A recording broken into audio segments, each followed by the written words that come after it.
Hi everyone, this is your favorite film critic Jay or Jaylan Salah as you formerly know her.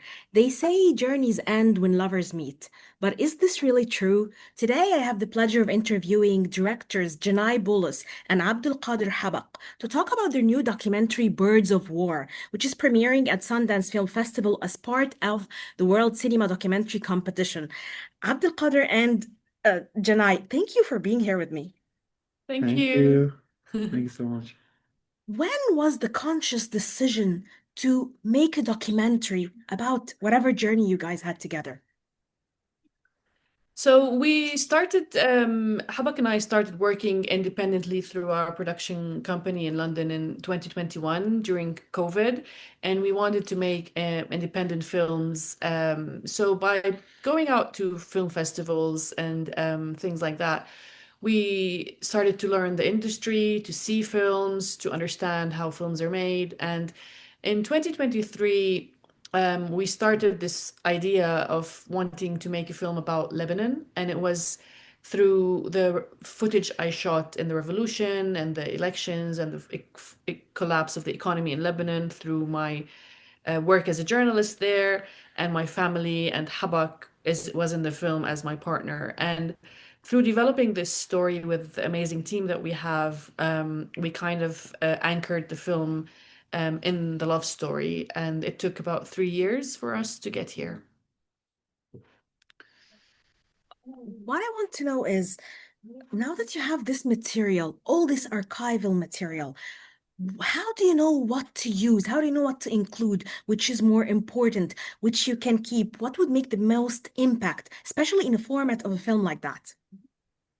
Yeah, so basically like when we reach to the point that is like our love story is like the base of the film, we have chosen most of the thing like all the material we chose like it was like the event that is like shift our life and make an effect on our lives. Like yeah, it was like and it was huge like because the material we have it's around like 16 17 terabytes, and we have a lot of events and a lot of things that's happening, especially like my material like from the war in Syria. I have 12 terabyte of that and all HD, so and all the footage is really not nice footage, is really bloody footage. And through the process of making the film, we were working with Rebecca Day from Film in Mind to find a way to protect our team, to protect our editor from seeing the whole footage. And me and her, we came like to a point when we did like a traffic light system for the footage. So I have to go through the whole of the footage and mark the footage green, amber, and red. So at this point, like my editor can access the green footage, but he can access the red footage. And through the editing also,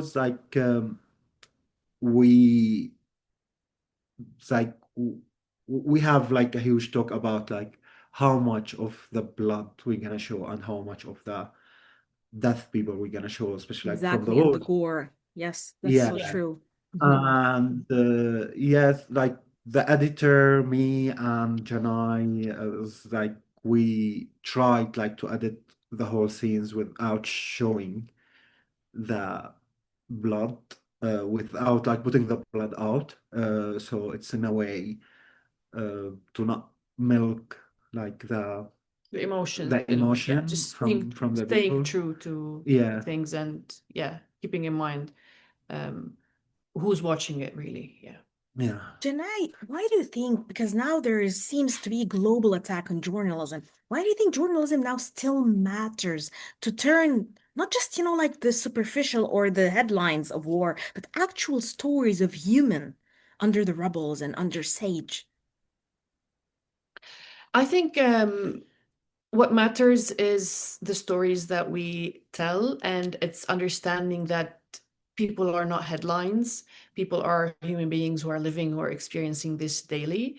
And I think journalism is needed to bridge this gap between the audience and a lived experience, and fighting back the politics that's trying to show people that they everybody's different, and the different means they're enemies and they're coming at us. It's rather not, it's not like that. It's more trying to bring people together by empathy and compassion and understanding, and showing that love is the way forward and not hate and separation, I think. And I think that's the role that journalism should be playing, is bringing people together and not falling a trap to politics. This is what I wanted to ask both of you. The idea of love and war, they're both two like big realms of passion. How do you think love fits into something as gigantic as war? Because it blossomed between you, and we were all witnessing that beautiful love story as it grew and evolved and went through a lot of curves. How do you think love survived war? Hmm. I think every person wants to be loved and wants to love, and that's, you know, that's human, not just human nature. That's also, you see that in wildlife and animals. Everybody, you know, comes together with love. And I think that's the only tool we have to fight against war, is to love each other and to be there for each other. And somehow, some weird way, war brings people closer. Yeah, and I think you. Yeah, I agree that it's like that's the way like you can survive. It's one way like of surviving is like to be like to get loved, and not like I'm not saying like to get a partner, like to have a partner, or Yeah. like it's like love your friend, like being together, caring about each other. It's in a way or another is it's like putting this emotional out. It's really help you surviving. Yeah. But how do you think similar documentaries kind of shed the light on particular situations that are happening in different parts of the world? Like we are bringing a situation that is different from the Sundance crowd to the Sundance crowd. How do you think this bridges art, the art of documentary storytelling and filmmaking, bridges the differences and brings the stories closer to different parts of the world where they probably don't know the reality of situations and how families are suffering, how journalists are risking their lives, etc. Yeah, I think independent cinema is extremely important, and it's very sad to see that public media is losing its funding and unable to support independent cinema, because this is where you find the real stories of lived experiences. You find the stories that um, are genuine and that show things that news headlines decide or can do not have the capacity to show. So independent cinema plays a crucial role in bringing these voices to people, and Sundance and other festivals are great platforms. But I think what's extremely important also is impact, and impact screenings and community screenings, and talking to each other through meeting people and sharing these experiences. It's the way we move forward and are able to continue to have hope in this world, I think. Yeah, despite everything that is happening or that our industry, like film and independent film, cutting the fund, and the industry is becoming harder and harder and harder every day. It's still like people makes films and still like make like good films, sharing like very good stories with like the audience, and that is like people have hopes in that film is gonna change some people's life at some point. Yeah. What I loved is that it started as a long distance love story, and you use texts and voice messages to get us inside how relationships are built like that. So, how do you think you can survive and sustain something like that? Because I love the idea that you showed how communication matters in all its different forms in connecting people together. Yes, exactly. Communication connects people, empathy and understanding connect people, and not judging, I think. So we are lucky we live in this day and age where we have the luxury of documenting all our communications. So our WhatsApp messages from when we met until today, actually.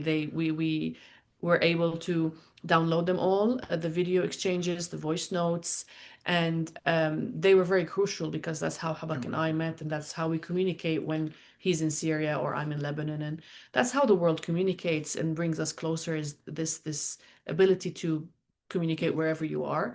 And that was very important for us to use. So all the text messages, all the voice notes, they're very genuine. They were exchanged between Habak and I. They're all in Arabic, so we had to translate them to English for this film. But we used this as the backbone to building our story. Yeah, and it was like it was really important like to use that tool, especially like at this moment with the new generation. That is like this new generation is like stuck in this tool and using that tool every day. And that is like one of the tools that has like really helped us like structuring our story. What both of you hope that people take from watching Birds of War? We hope that's like to take with them